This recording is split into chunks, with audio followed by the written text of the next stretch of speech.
declare this to be an unlawful assembly.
Leaders arriving in Pittsburgh at the G20 summit are finding a city on lockdown.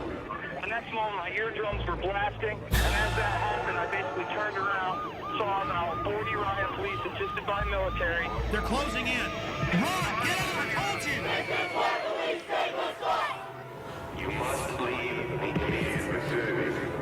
This was the talk of the town in Hardin on Thursday. Mercedes decked out in the City of Hardin Police Department decals and driven by American Police Force members. We're not disclosing the name of our parent company. We know the guy that owns the company, but we've never seen this name before. Excuse me, you just dropped a bomb on us.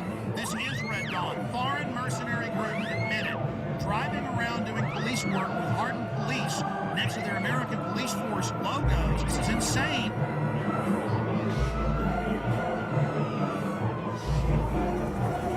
Passengers describe a terror attack and the arrest of a suspect. So he's a controlled asset, and of course it's not a matter of failure to connect the dots. The FBI now has 5 versions of their story. Can you add how they were arming it in Yemen? That's how they were. And the scanning machines that we currently are beginning to deploy. He told me to go through the scanner, and I said no. It's a real act of submission. They were involved in a cover-up. Kurt, this is huge.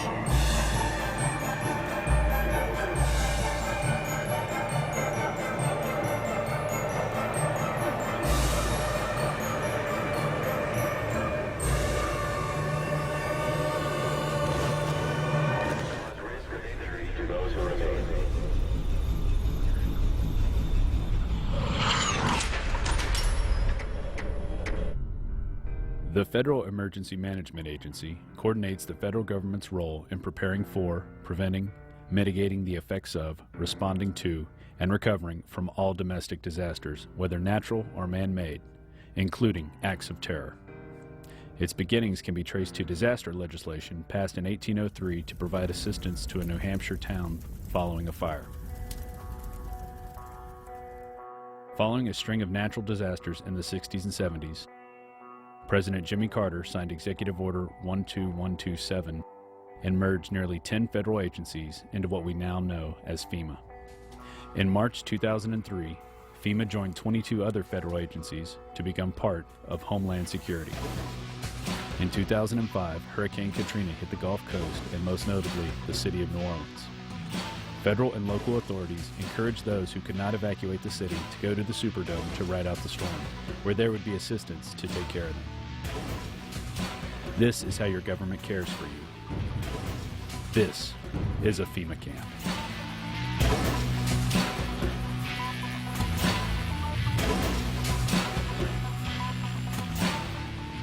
And that's all we're hearing about are the people in New Orleans. Those are the only ones that we're seeing on television are the scumbags who were left in New Orleans or who decided to stay in New Orleans, and they're getting all of the attention.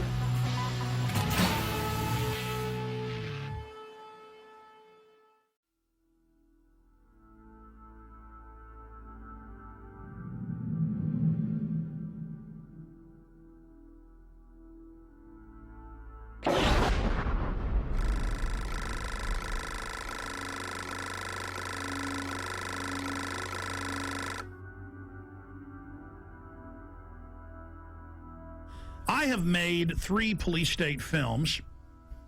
I have also, written books and news articles on the subject.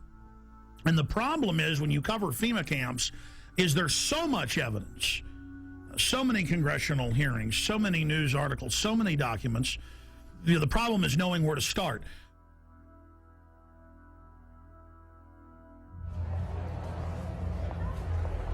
Executive orders. This is how they introduce you. See, they're introducing it all. They've denied they're building all this for all these decades. Now as they unveil it, they're putting their PR spin on it. So Executive Order 10,990 allows the government to take over all modes of transportation and control of highways and seaports. That's been reaffirmed under PDD 51, under the John Warner Defense Authorization Act and others. Executive Order 10,995 allows the government to seize and control the communication media. Executive Order 10,997 allows the government to take over all electrical power, gas, petroleum, fuels, and minerals. Executive Order 10,998 allows the government to seize all means of transportation, including personal cars, trucks, and vehicles of any kind, and total control over all highways, seaports, and waterways. Executive Order 10999 allows the government to take over all food resources and farms. Executive Order 11,000 allows the government to mobilize civilians into work brigades under government supervision.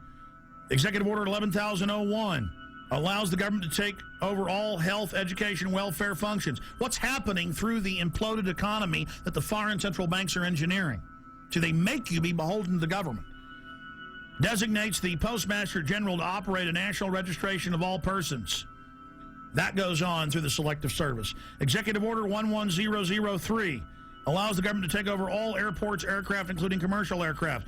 Remember when they shut down all flights after 9/11? Executive Order 11004 allows the Housing and Finance Authority to relocate communities, build new housing with public funds, designate areas to be abandoned, and establish new locations for populations. Remember Louisiana, Mississippi, Katrina? Brownie, you're doing a heck of a job. The FEMA director is working 24 Executive Order 11005 allows the government to take over all railroads, inland waterways, and public storage facilities. Executive Order 11,051 specifies the responsibility of the Office of Emergency Planning and gives authorization to put all executive orders into effect in times of increased international tensions and economic or financial crises. Executive Order 11,310 grants authority to the Department of Justice to enforce the plans set out in executive orders, to institute industrial support, to establish judicial and legislative liaison, to control all aliens, to operate penal and correctional institutions, and to advise and assist the president. So that's your FEMA camps. Executive Order 11,049 assigns emergency preparedness functions to federal departments and agencies, consolidating 21 operational executive orders issued at 15-year period. Executive Order 11,921 allows the Federal Emergency Preparedness Agency to develop plans to establish control over the mechanisms of production and distribution of energy